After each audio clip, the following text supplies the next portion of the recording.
Mateo 24, 32 al 35. Ya, estamos listos. Le doy nomás. Un saludo a todos nuestros auditores. Estamos muy contentos de comenzar un capítulo más de nuestro programa Un Instante con las Sagradas Escrituras, que se transmite a través de la radio Pinamar en el 107.9 de la frecuencia modulada. Y como siempre en compañía de mi hermano Andrés. ¿Cómo estás, Andrés? Muy bien, pastor, muy contento una vez más avanzando en este Evangelio de Mateo, ya bastante avanzado en el capítulo 24.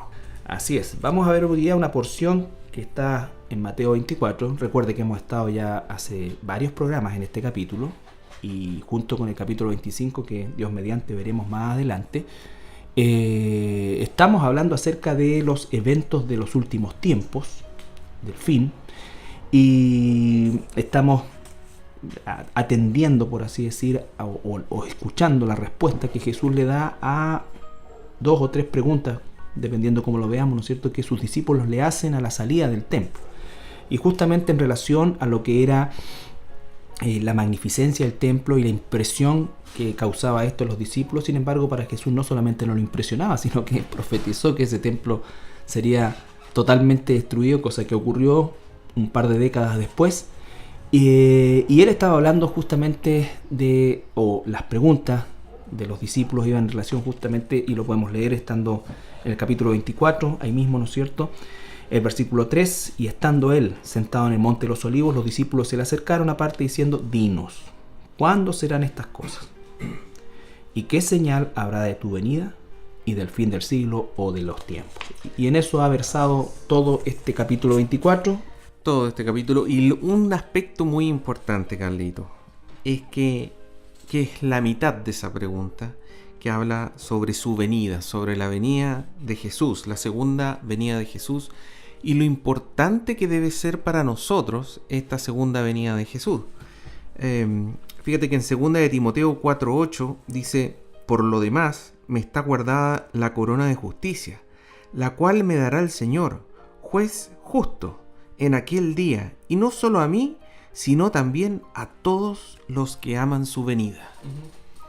Amar la venida del Señor Jesucristo es la esperanza que tenemos nosotros, el pueblo de Dios, y la certeza, por supuesto, de que así como vino la primera vez, también vendrá por esta segunda vez. Así es, porque fíjate, Carlito, que a mí me llama la atención que igual uno a veces se encuentra con gente que no le da mayor relevancia a esta segunda venida de Jesús. Me acuerdo una vez un, entre comillas, pastor argentino que decía que él no quería que viniera la segunda venida de Jesús porque en realidad quería darle más tiempo a la gente, etcétera, digamos. Pero en realidad no es así, no corresponde esa manera de pensar, digamos, a un cristiano verdadero. Sí, ahí convergen varias cosas. En primer lugar, ¿no es cierto?, es creer que alguien que Dios va a salvar va a quedar fuera del redil. O sea, todo lo contrario, cuando Dios salve al último ser humano y lo lleve a su reino, ¿no es cierto?, ahí recién habrá terminado el tiempo. Por eso es que no se da una fecha al respecto, sino que se habla de eventos, de situaciones. Y lo segundo es que normalmente la prolongación de este tiempo tiene que ver en esos casos muchas veces con seguir, entre comillas, disfrutando de la vida que están teniendo por causa de la fama o de lo que sea. Pero básicamente nosotros amamos su venida y lo que queremos es justamente que usted pueda, al igual que el apóstol Pablo, como dice aquí en Timoteo, estar preparado y estar apercibido de que ese regreso, o en ese regreso, usted estará dentro del redil de Dios. Así es. Fíjate que 2 de Corintios capítulo 5, versículos 6 al 8 dicen: así que vivimos confiados siempre, y sabiendo que entre tanto que estamos en el cuerpo, estamos ausentes del Señor, porque por fe andamos, no por vista. Pero confiamos, y más quisiéramos estar ausentes del cuerpo y presentes al Señor. Ese es el deseo, digamos. Sabemos que viene esta esperanza de gloria, ¿cierto? Que se habla mucho, pero el cristiano debe tener muy presente el tema de la segunda venida de Jesús, debe estar ahí atento, porque quiere que venga ese periodo, quiere que llegue ese momento donde por fin este cuerpo pecaminoso, digamos, va a dejar de existir y seremos absolutamente otra criatura, ya no solamente otra criatura en la parte espiritual, sino también en la parte física, digamos. Sí, bueno, también es importante entender un poco los tiempos que vivimos, y una de las razones por cual el pueblo de Dios, la iglesia, está no tan interesada quizás o no piensa mucho en el tema de la segunda venida de Jesús, tiene que ver primero que nada con el tipo de vida que nosotros vivimos el día de hoy. Estamos, querámoslo o no, los cristianos envueltos y tenemos que despertarnos cada cierto tiempo o todos los días de salirnos de esta carrera loca que el mundo tiene por el tema de la felicidad y el bienestar y todas estas cosas, ¿no es cierto? Y que obviamente, como estamos tan enfocados en nuestro bienestar terrenal actual, no tenemos una visión como de esperanza en la segunda venida del Señor Jesús. En cambio, los tiempos que fue escrita esta palabra, especialmente la que estamos leyendo del apóstol Pablo, en la persecución de la iglesia, ¿no es cierto? En fin, todo el ambiente que existía hostil a la iglesia, la pobreza, hacía también que el pueblo de Dios tuviera mirara con mayor pasión esta segunda venida. Entonces, nosotros tenemos que tener esa misma pasión por la segunda venida, a pesar de que no estamos, entre comillas, siendo perseguidos, por lo menos en esta parte del mundo, o estamos disfrutando de ciertos beneficios o de una vida realmente tranquila, con altos y bajos, ¿no es cierto? Pero entonces, si uno le pregunta a un cristiano cuáles son sus metas o cuál es la meta en su vida, probablemente tendría que ver mucho con lo laboral, con lo familiar, y no con el hecho de lo que dice aquí el apóstol Pablo, de correr la batalla de la fe y estar confiado y anhelar esa corona, porque va a significar, ¿no es cierto?, que esa corona representa nuestro trabajo en el Señor y para el Señor. Corona que es absolutamente del Señor. Del Señor, claro. Porque luego se lanzan esas coronas, ¿cierto? Sí, se devuelven. Sí. Se devuelven. Bueno, haciendo un poco un resumen de lo que ha sido este capítulo 24 hasta ahora, podemos decir que entre los versículos 1 al 3 ocurre esta situación donde se le hace esta pregunta a Jesús, y Jesús comienza a responder del versículo 4 en adelante. Del versículo 4 al 14, Jesús comienza a enumerar una serie de señales que van a ocurrir antes de su segunda venida y antes del fin del siglo, ¿cierto? Dice que estos son el principio de dolores de parto, ¿cierto? Habla de este anticristo que se va a entronar, va a ser una imagen de sí mismo, la va a instalar en el templo, en el lugar santísimo del templo en Jerusalén, y eso es lo que llama la abominación desoladora en el versículo 15. Luego Jesús empieza a hablar de ahí en adelante, digamos, sobre la gran tribulación, digamos, y cómo en ese momento la gente tiene que empezar a huir hacia los montes, ¿cierto? Que no hay que esperar hasta el sábado, que no hay que esperar hasta el invierno, hay que llegar, tomar las medidas inmediatamente, ¿cierto? Dice que desgraciadamente las embarazadas y las personas, las mujeres con niños pequeños van a sufrir de gran manera. Versículo 26, ¿cierto? Dice que una vez que las personas ya estén escondidas, van a haber personas que van a tratar de engañarlos, le van a decir acá está el Mesías. Agentes del anticristo, humanos por supuesto, marcados a esa altura, que van a hacer anuncios engañosos del regreso del Señor Jesucristo. Y van a decir, salgan de sus escondites. Y lo que dice Jesús, no salgan, porque cuando venga el fin, cuando venga Jesús por segunda vez, ellos van a saberlo, porque va a ser como un relámpago, dice, que cruza todo el cielo. En el fondo va a ser algo absolutamente obvio, no es algo que usted se va a perder y va a decir, chuta, me perdí la segunda venida, etc. No, va a ser absolutamente obvio, y después va a estar esta matanza en el valle de Megido, el Armagedón, correcto, donde va a morir mucha gente y donde va a haber una gran cantidad de aves que van a estar comiendo las carnes de todos esos soldados que van a morir en ese momento. Y sus líderes. Exacto. Mateo capítulo 24, versículo 32. De la higuera aprended la parábola. Cuando ya su rama está tierna y brotan las hojas, sabéis que el verano está cerca. Así también vosotros, cuando veáis todas estas cosas, conoced que está cerca a las puertas. De cierto os digo que no pasará esta generación hasta que todo esto acontezca. El cielo y la tierra pasarán, pero mis palabras no pasarán.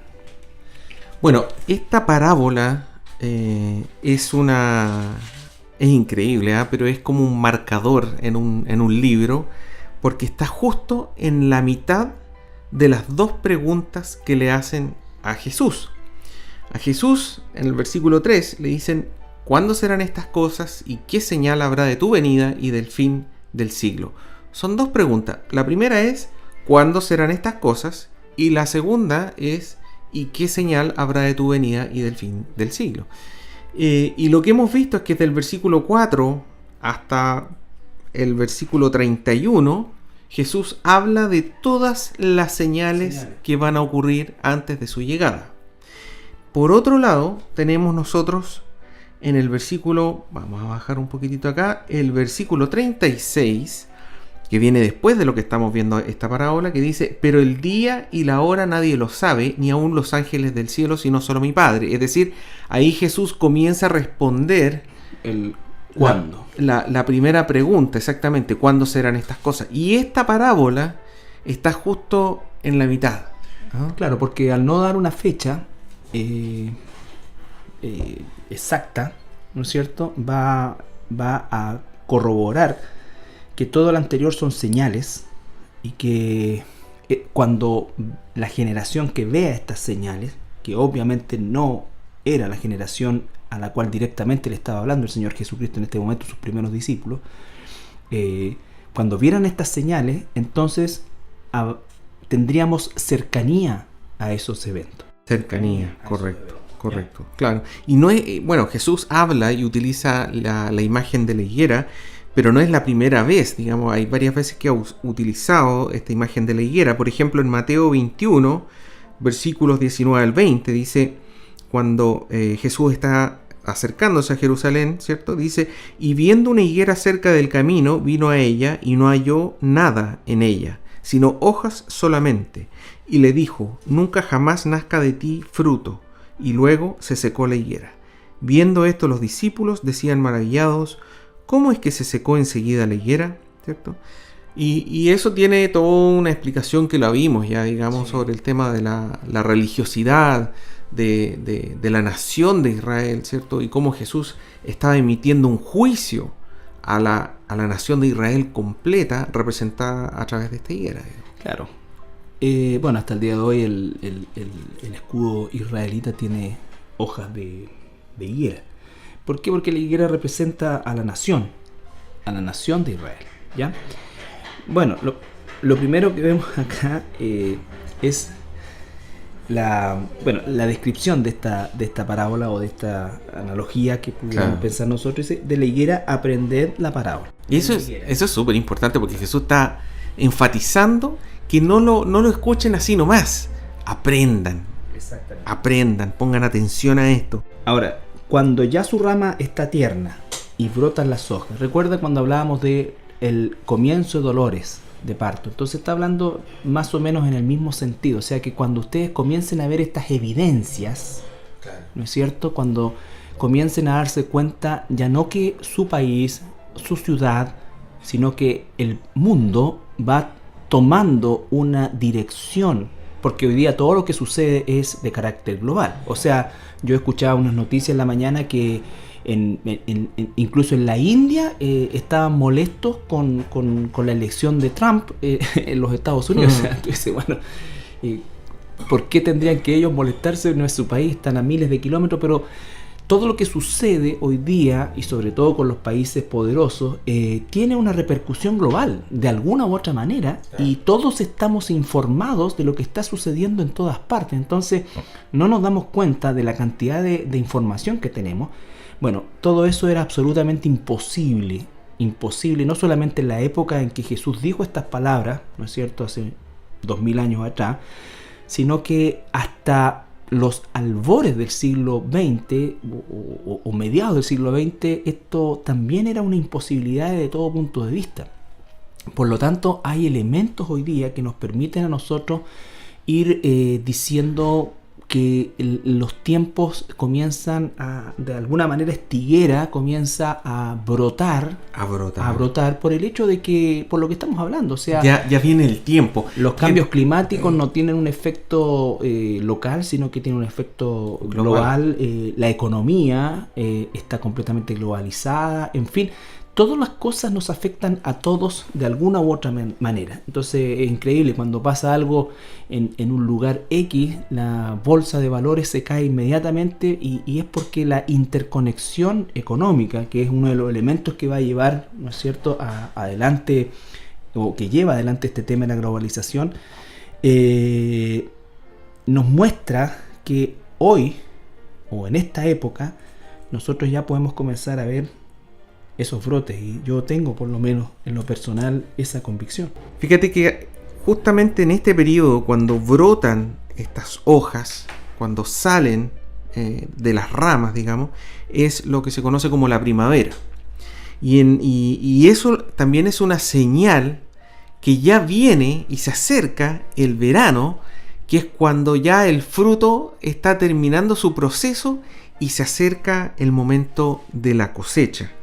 Y eso es súper importante. En el Nuevo Testamento vemos una y otra vez este paralelo entre los tiempos finales y la cosecha que se va a hacer.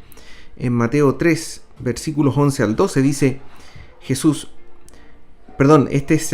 es Juan el Bautista. Mateo 3, versículos 11 al 12. Yo a la verdad os bautizo en agua para arrepentimiento, pero el que viene tras mí, cuyo calzado no soy digno de llevar, es más poderoso que yo. Él os bautizará en Espíritu Santo y fuego.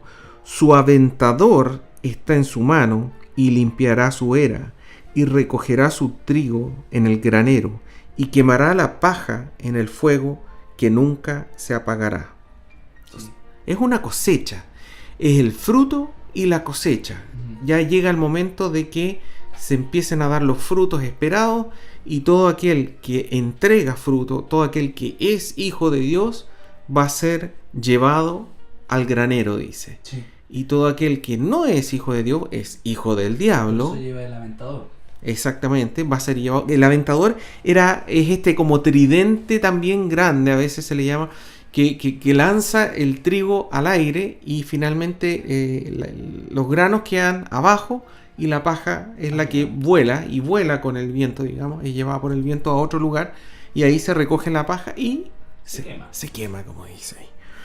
Entonces, una y otra vez, y no sé si podríamos leer, Carlito, el capítulo 13 de Mateo.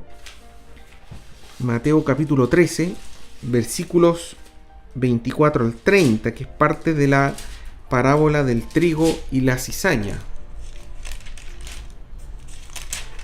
13:30.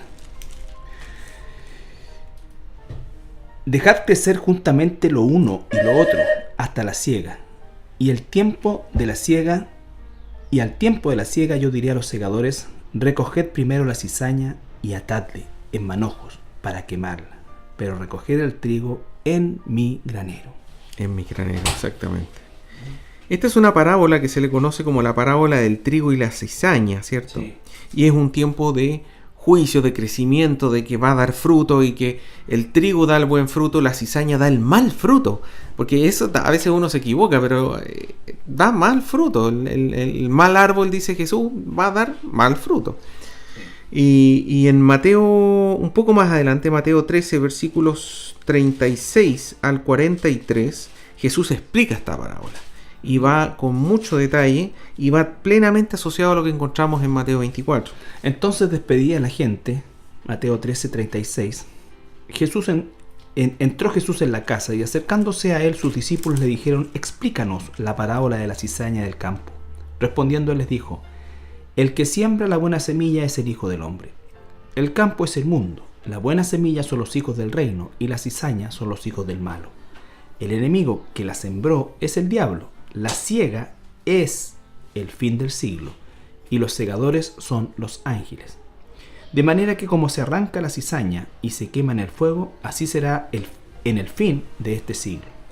Enviará el Hijo del Hombre a sus ángeles, y recogerán de su reino a todos los que sirven de tropiezo y a los que hacen iniquidad. y los echarán en el horno de fuego. Allí será el lloro y el crujir de dientes. Entonces los justos resplandecerán como el sol en el reino de su Padre. El que tiene oídos para oír, oiga. Bueno, es tremenda parábola, la vimos en su oportunidad. Y nos habla de este juicio al final, específicamente de este tiempo y al final también de este periodo. Hay un juicio al final que lo vamos a ver también al final del tiempo de la gran tribulación, que se llama el juicio de las ovejas y los cabritos, ¿no es cierto? Pero siempre está hablando de separar, o sea, siempre, como lo hemos dicho en muchas otras oportunidades, a los ojos de Dios existen solamente dos tipos de personas en el mundo, unas que son sus hijos y otras que no lo son.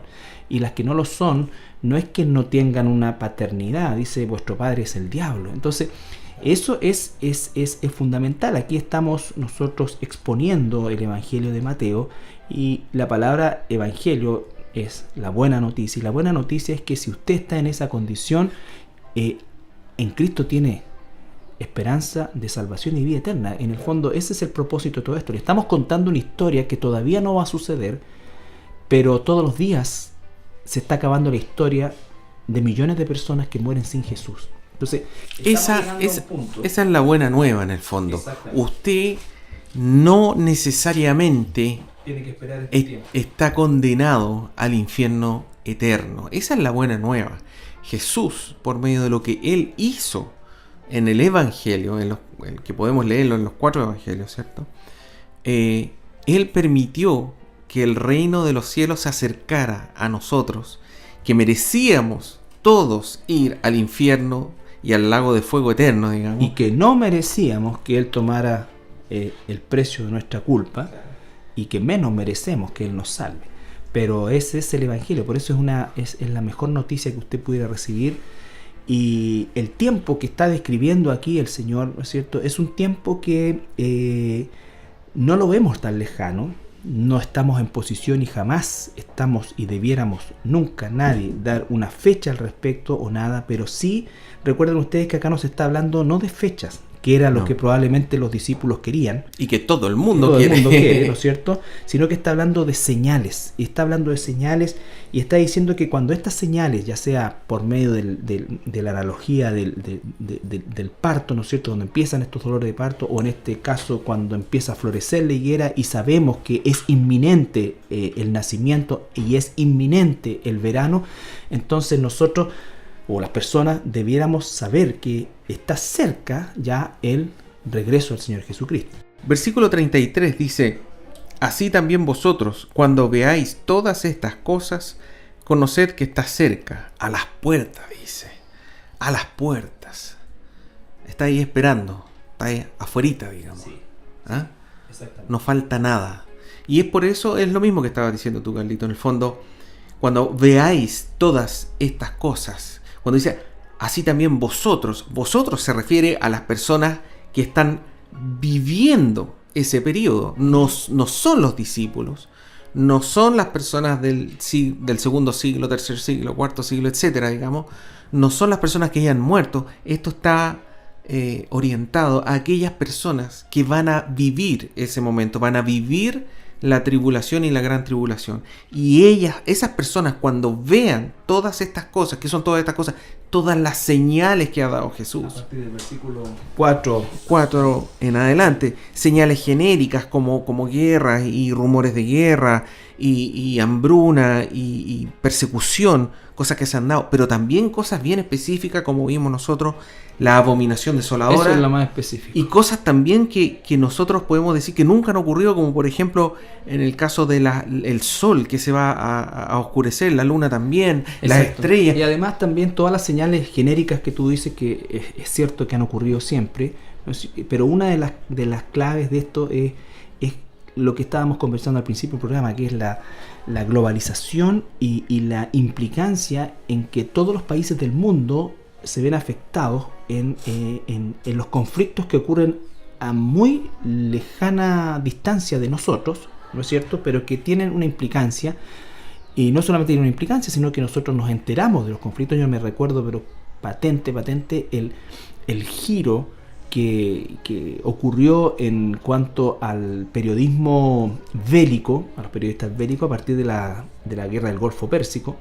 A lo mejor tú eres más pequeño, Andrés. No, pero me acuerdo. Sí, me acuerdo. Pero fue impresionante cuando están en tiempo real la CNN filmando un combate. O sea, eso nunca había sucedido. Por lo tanto, a pesar de que hubo en Vietnam, por ejemplo, muchas filmaciones, pero eran grabaciones filmadoras que llegaban después y las pasaban. Pero esto no era en tiempo real.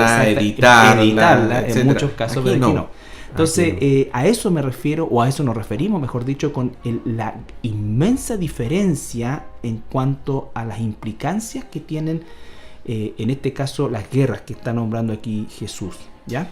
Así es. Bueno. Y versículo 34 dice: de cierto os digo que no pasará esta generación hasta que todo esto acontezca. Así es. Bueno, de cierto os digo es un término que se utilizaba en aquella época, ¿cierto? Que a veces también dice de cierto os digo, que es como dando un énfasis mayor énfasis, pero en el fondo es como para llamar la atención y decir, oye, esto que le estoy diciendo es veraz y es muy importante, así que pongan atención. De cierto os digo que no pasará esta generación hasta que todo esto acontezca. Bueno, estamos de regreso viendo el capítulo 24 en este versículo específicamente 34. Exactamente. Y este es uno de los tantos pasajes que ha provocado controversia en un sentido, pero por sobre todas las cosas confusión. Así es. Mucha confusión. ¿Lo leo, Carlito? Claro que sí. Ya. Mateo capítulo 24, versículo 34 dice: de cierto os digo que no pasará esta generación hasta que todo esto acontezca. Bueno, ¿qué podemos decir en primer lugar? Que tenemos que situarnos en el hecho de que se está hablando de eventos que están en el futuro. Tanto para los discípulos en ese momento y para nosotros también aún, porque volvemos al punto, o sea, todas las cosas que Jesús dijo en relación a las señales de carácter genéricas, podría incluso haber ya una discusión anteriormente, antes de la pausa musical hablábamos de la, diríamos nosotros, de las implicancias de la guerra hoy día y todo ya, pero alguien podría discutir y decir, bueno, las guerras siempre han existido. Sin embargo, los elementos relevantes de estas señales tienen que ver principalmente con cosas que sí no han sucedido, como la abominación desoladora, ¿no es cierto? Como el tema de las señales, diríamos nosotros, cósmicas en cuanto al sol y la luna, aunque han habido algunas señales, o mejor dicho, algunos fenómenos en este último tiempo y la gente lo asocia, incluso cristianos, me refiero más que nada al pueblo de Dios, porque en general la población común no asocia esto con el regreso de Jesucristo ni nada por el estilo. Entonces, pero el punto de la abominación desoladora y de las señales de la magnitud que describe acá, ¿no es cierto?, no han sucedido. Claramente. Por lo tanto, esto se encuentra en un tiempo incluso futuro para nosotros. Así es. Por lo tanto, cuando estamos entonces hablando del contexto de lo que Jesús está relatando y respondiendo a las preguntas, aunque se las está respondiendo a sus discípulos en un tiempo ahí, lo que está diciendo, al igual que muchos profetas del Antiguo Testamento, hablaron a la generación de su tiempo, pero esas cosas claramente se encontraban en un futuro que ellos nunca vieron. De hecho, hay una parte en la palabra, ¿no es cierto?, que dice que cosas que los profetas quisieron ver. Ellos hablaron de esto, pero quisieron ver. El mismo versículo 33 que acabamos de leer dice: así también vosotros. Y uno diría, le está hablando a los discípulos. Cuando veáis todas estas cosas, espera un poquitito. Los discípulos de ese momento no habían visto todas esas cosas. Ni las vieron. Ni siquiera vieron, la gran mayoría de ellos, la destrucción del templo. Entonces uno puede decir, entonces aquí Jesús claramente no está hablando literalmente a los discípulos que estaban ahí frente a Jesús en ese momento. Por eso es clave el tema de las señales, ¿no es cierto? Entonces, por lo tanto, cuando habla de generación, esa no pasará, esta generación no la puedo ubicar en ese tiempo, ni siquiera la puedo ubicar en este tiempo, sino que la tengo que ubicar en el tiempo de estos 7 años de tribulación y gran tribulación. Y la tribulación. Hay algunos que, por ejemplo, Carlitos, dicen que quizá la palabra generación que utiliza ahí se refiere a los judíos. Es decir, que la nación de Israel no va a desaparecer, por así decir, hasta que todo esto acontezca. Y también hay otros que dicen que en realidad cuando dice esta generación se refiere a los gentiles. Pero la verdad es que ni la existencia de gentiles ni la existencia de judíos estaba en duda por parte de los discípulos que estaban ahí, quienes fueron los que hicieron la pregunta. Entonces, cuando uno siempre tiene que leer dentro del contexto en primer lugar. Y en ese sentido, ninguna de estas dos teorías tampoco tienen mayor validez ni mayor sentido. ¿Ah? Sí.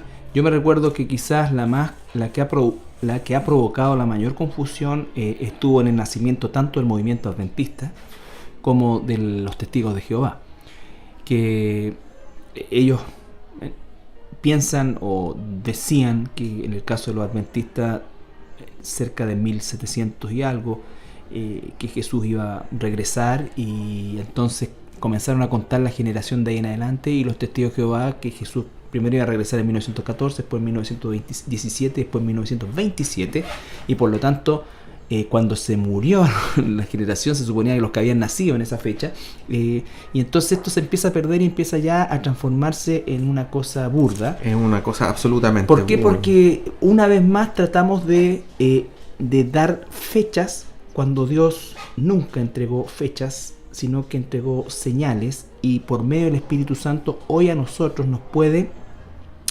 ratificar que esto todavía no ha sucedido, aun cuando hoy día estamos en el siglo XXI, no ha sucedido. Creemos, o creo en lo personal, que las probabilidades y la cercanía es inminente. Sin embargo, no está sucediendo en este momento, porque es un evento y es algo que tiene marcadas señales que no han sucedido. No ha sucedido. Así es simple, no han sucedido. Por lo tanto, esa generación, más que referirse, sobre todo en este tiempo, más que referirse a los judíos, a los gentiles, en definitiva, se refiere a la gente que está viviendo las señales. Exactamente, que está viviendo las señales, esa generación.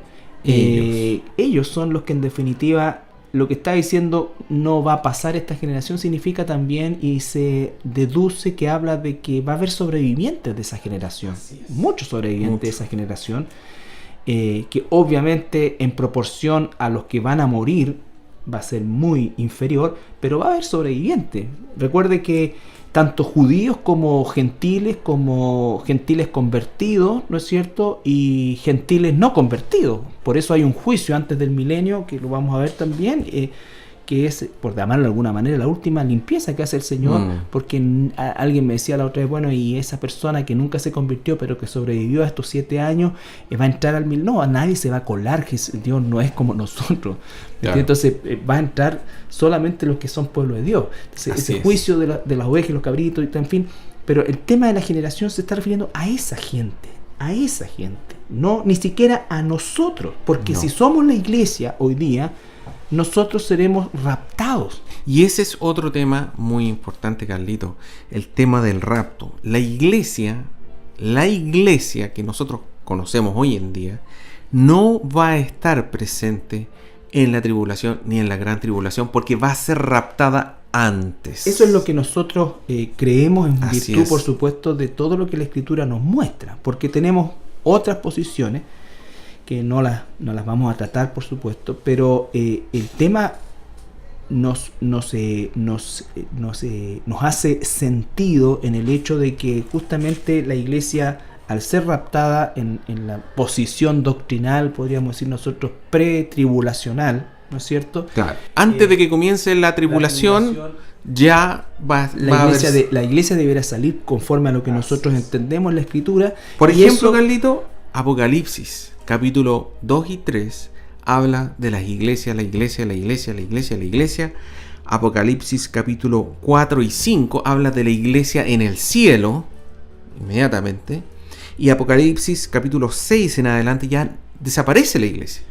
O sea, desaparece el término. El término como eso, iglesia, digamos, claro. porque de ahí en adelante es la nación de Israel, Sí, digamos. por eso Entonces, es que el tema con Israel también es tan importante y eso agrega aún más. Bueno, cuando estaban los discípulos conversando con Jesús o preguntándole a Jesús, obviamente Israel existía, pero existía entre comillas porque estaba cautivo de Roma. Entonces, después pasaron muchos siglos, 20 siglos prácticamente, en que no existía ni siquiera un pueblo cautivo o un Israel cautivo de algún pueblo de la tierra, sino que estaba la dispersión, lo que hace aún más milagroso lo que hoy día nosotros estamos viendo, ¿no es cierto? Porque es necesario para que se produzcan estos eventos y estas señales que está describiendo Jesús en el capítulo 24 y que va a continuar en el capítulo 25, es absolutamente imprescindible la existencia de Israel como nación.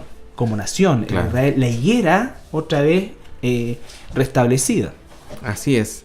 Apocalipsis capítulo 3 versículo 10 dice: por cuanto has guardado la palabra de mi paciencia, yo también te guardaré de la hora de la prueba que ha de venir sobre el mundo entero para probar a los que moran sobre la tierra. Sí, ahí tenemos otro versículo, otro pasaje, ¿no es cierto?, que nos ayuda a darle pie a esta postura pretribulacional. Claro. Pretribulacional, lo que significaría efectivamente que la iglesia no califica en esta generación que está ahí. Así desde es. el punto de vista, se está refiriendo específicamente, y lo entendemos así, a esas personas de ese tiempo, ¿no es cierto?, y a la sobrevivencia incluso de ellas. Fíjate que en Daniel 9 aparece las 70 semanas sobre la cual está toda la historia de Israel, digamos, ¿cierto?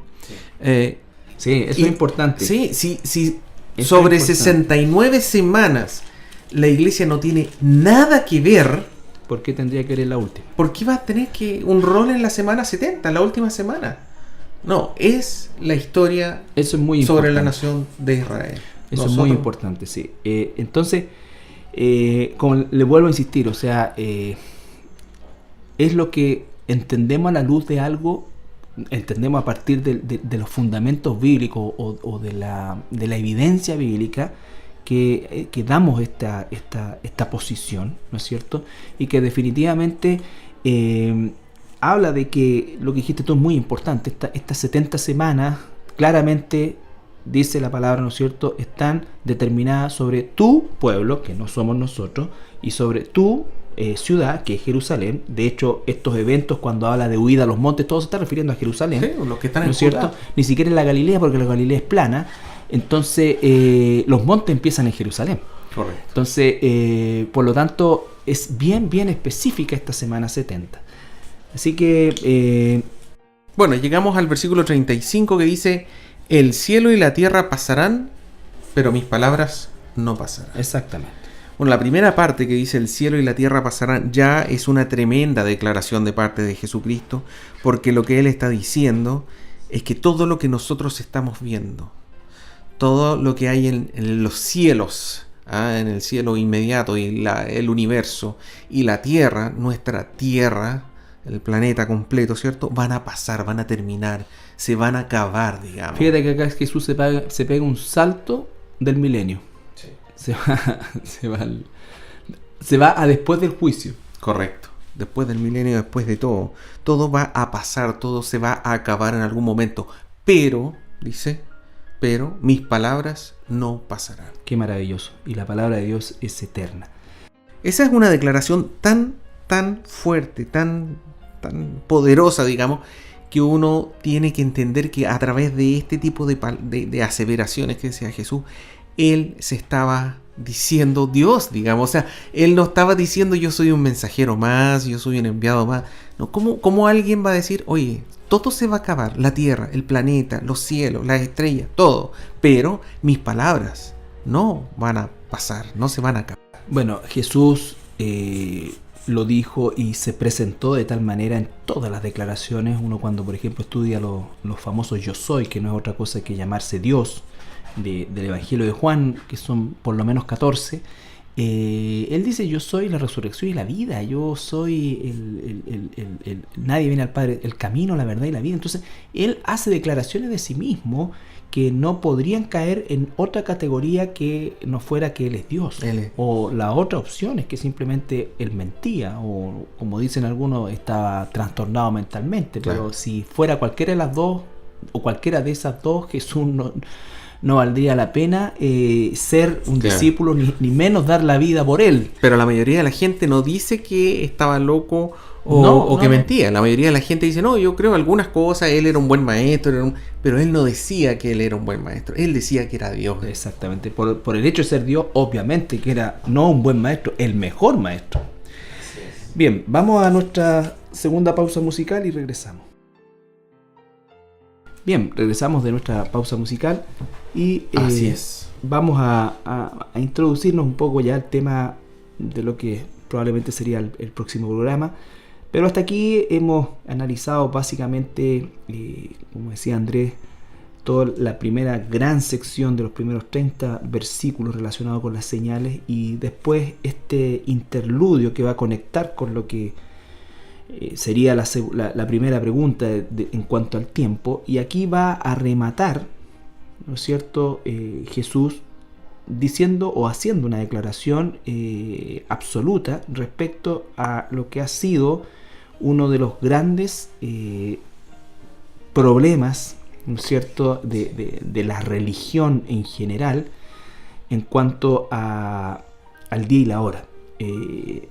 Se han levantado verdaderas religiones monstruosamente grandes, heréticas, en base a fechas del regreso del Señor Jesucristo. El mismo que mencionabas tú, los testigos de Jehová. Y los primeros, bueno, el fundador de los testigos de Jehová tenía la influencia de este hombre,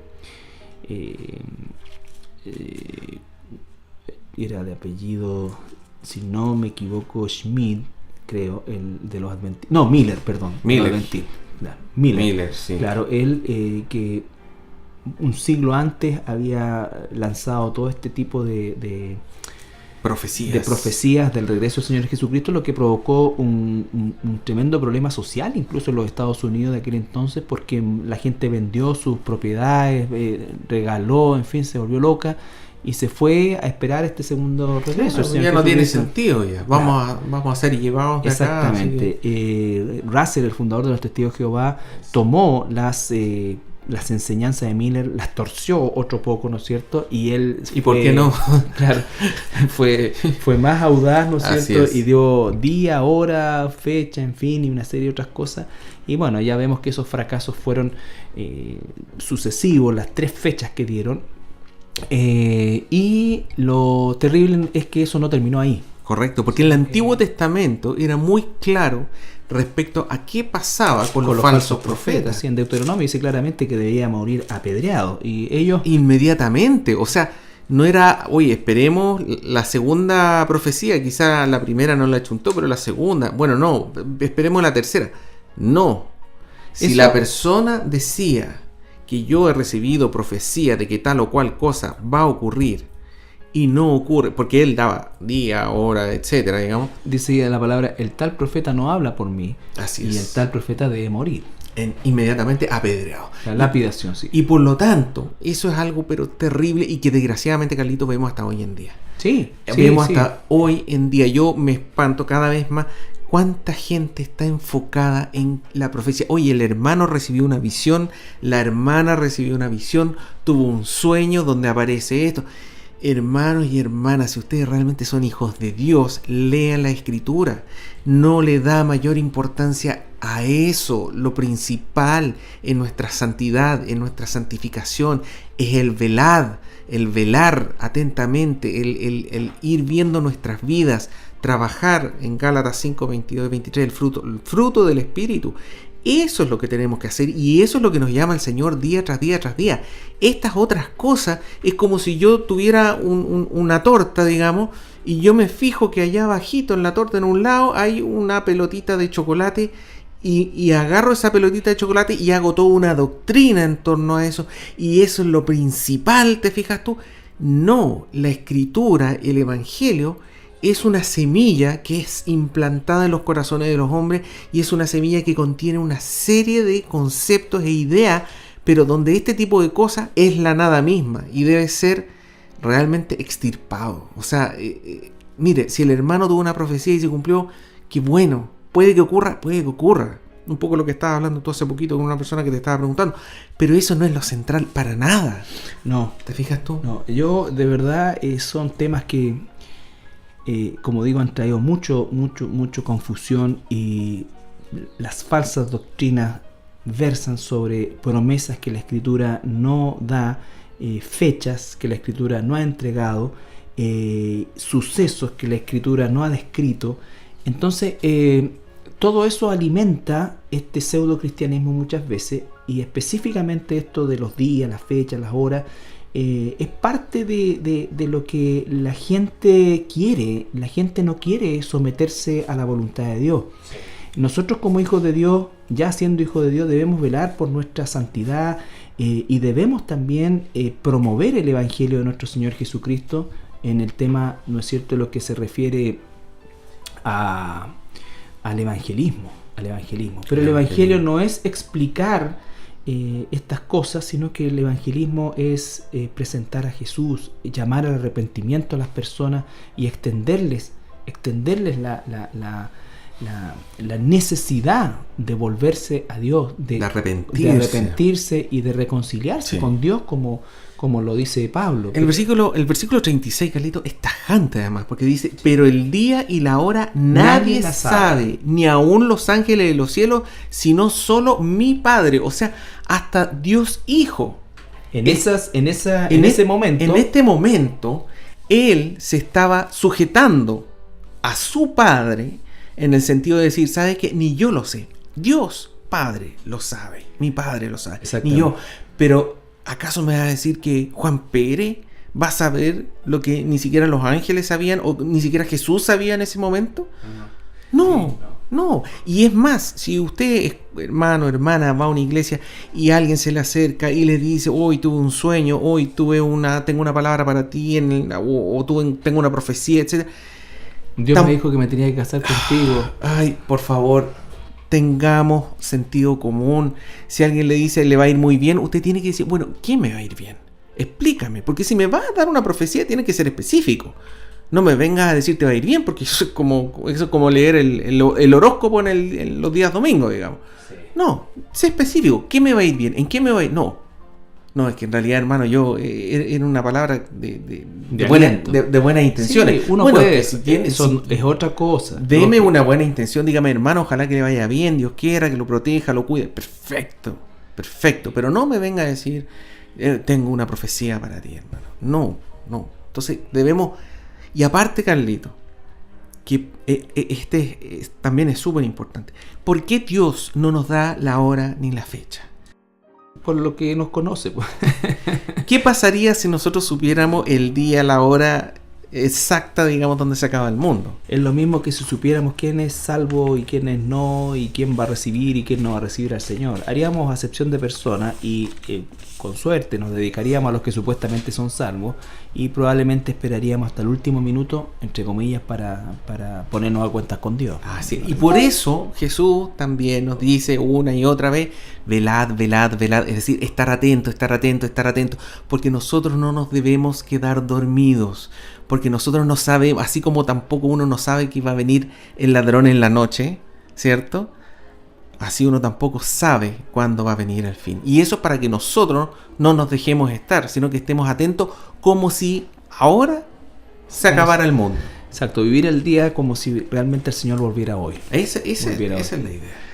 Bien, vamos a nuestra última pausa musical y despedimos el programa. Bien, queremos despedir el programa de hoy. Avanzamos, ¿no es cierto?, en los versículos en cuestión, y como siempre, el deseo de nuestro corazón es que la palabra de Dios provoque en usted un cambio, que el Espíritu Santo use su palabra, use la palabra del Señor, ¿no es cierto?, para conducirle al arrepentimiento. El deseo de nuestro corazón, el propósito de este programa, el propósito de la iglesia, en fin, Y si usted es un hijo de Dios, el propósito humildemente que tenemos es de ayudarle también a que usted afirme las doctrinas bíblicas, entendiendo que permanentemente el Señor nos está enseñando y perfeccionando, pero siempre por medio de su palabra. Que se aleje de toda fábula, de toda cosa que, así como veíamos aquí, ¿no es cierto? Hay cosas concretas y específicas, puntualmente el día, la hora, nadie lo sabe. Entonces, si nadie lo sabe, nadie lo sabe, ¿ya? Y así con muchas otras cosas que están bien explícitas en la Escritura. Así es que, bueno, nos despedimos, hermano Andrés. Así es, deseándole lo mejor. Muchas bendiciones. Que el Señor le bendiga.